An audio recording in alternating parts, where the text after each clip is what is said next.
built for the pharaoh Khufu. It said it has an R here, it doesn't have an F. A Khufu. Okay, it's Khufu.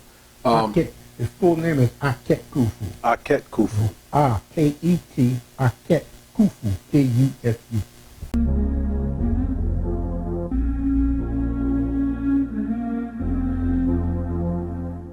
The question is, why were the pyramids built? Now, according to the article or the reading, it says, the pyramids were built as tombs for Egyptian pharaohs.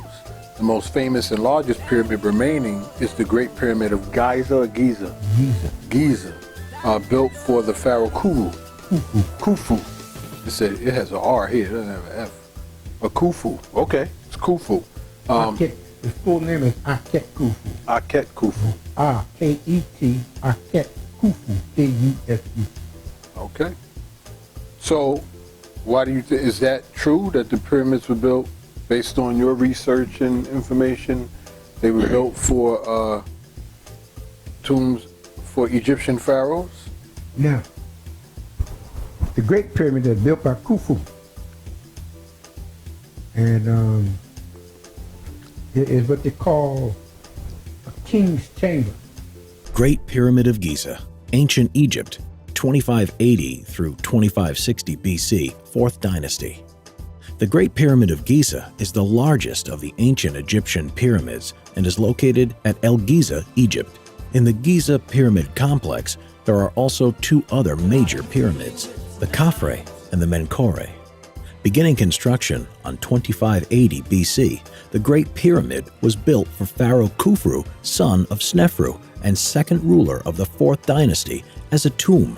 The Greeks believed that the pharaoh used slave labor to complete the grand project. However, archaeologists have since discovered that it was built by paid, skilled workers. These manual laborers lived in a town near the construction site.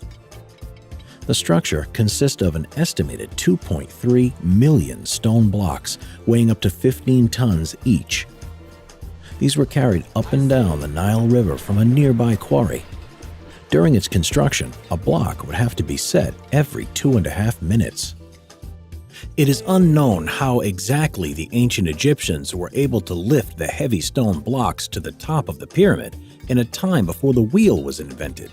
However, theories suggest that ramps were used with wooden sleds. When the pyramid was completed 20 years later, it stood at 481 feet or 146.5 meters tall. It had taken 20 to 30,000 laborers to build the structure. Inside, there are 3 burial chambers: the Queen's Chamber, the Grand Gallery, and at the highest point in the center, the King's Chamber, containing a red granite sarcophagus.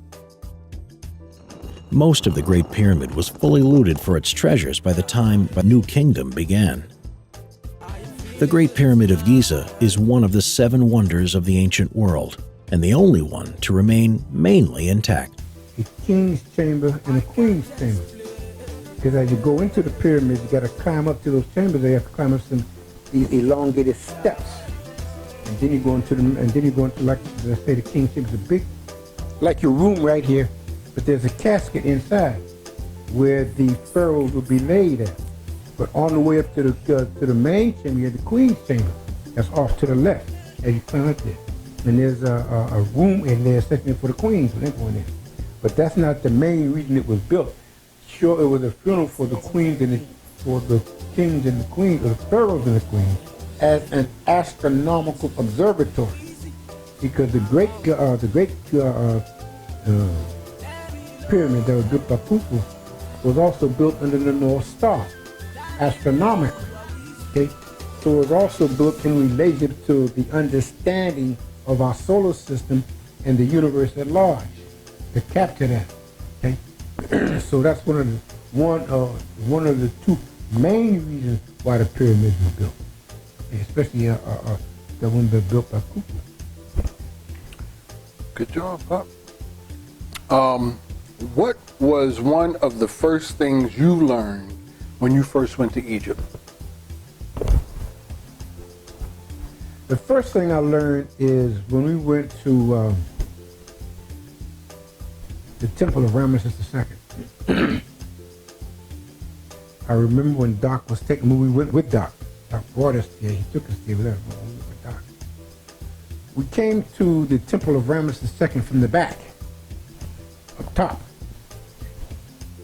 So we had to come down, walk down a long, not just a hill, but a semi-mountain to get to the front, to the main entrance of the Temple of Ramesses II.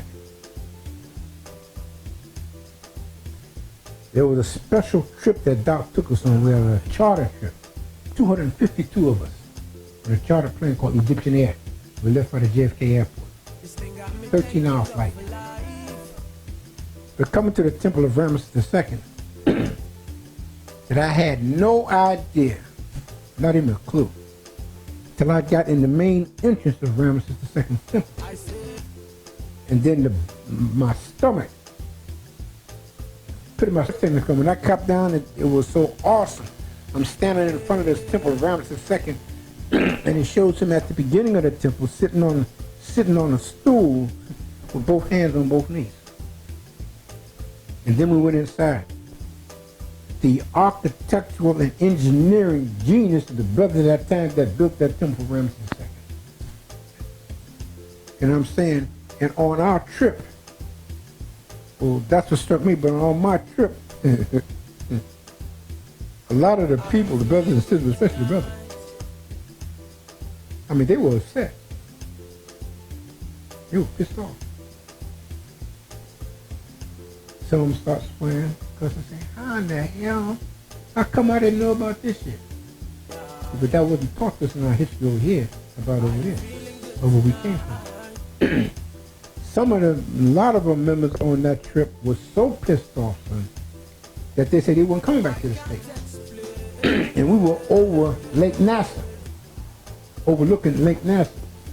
A lot of them had threatened to jump, to commit suicide, take their lives, and jump into Lake Nassau because they weren't coming back to this country. Were they serious or were they joking? No, they were serious. You know, they needed counseling. Seriously?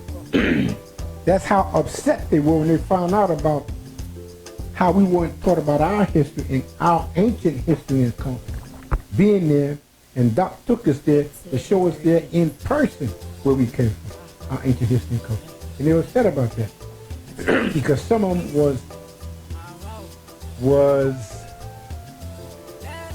adamant about the education over here in this country that they had received. No mention whatsoever about ancient Egypt, ancient pyramids, about the architecture, the engineering, and the buildings, the civilizations at that time. And none of us had a clue. I sarcastically laughed at the time. I consider having a pretty good education coming out of PS 90. Your mother and I, we came out at that same block on 48th Street, PS 90. Up to the 4th grade. They were good at the 1st grade, teaching us about math and whatnot, or basic arithmetic and whatnot. Mm-hmm. But then your grandparents, my mother and my father, sent me out to your great-grandparents out there. I say I had a fairly decent education out there. Fairly good. Better than the local education at that time. I didn't have the slightest idea or clue about ancient Egypt. Not even a mention of ancient Egypt. Kemet, period. Okay? Much less the pyramids. And out there, when they used to brag about civilization and ancient civilizations, and they would make sarcastic remarks about us as Negroes at that time before we got introduced to our ancient history and culture. Because we were known as Negroes. Colored people or Negroes. Negroes or colored people. And then they would sarcastically ask the question, what did the Negroes contribute to civilization? We had no knowledge at that time what our civilization was. Because at that time, they're talking about civilization, all we heard about the Roman Empire. Right. The mighty Italian, Julius Caesar, the English Empire, how the sun could never set on the English soil. That's how vast that area was. And then you had the French Empire. We heard the ambassador talk about the French and how they colonized North Africa. So when it comes to civilization, a contribution to civilization, what did the Negroes produce? I mean, but we had a little thing called Black Sambo. You know, it's a little effigy, a little black man.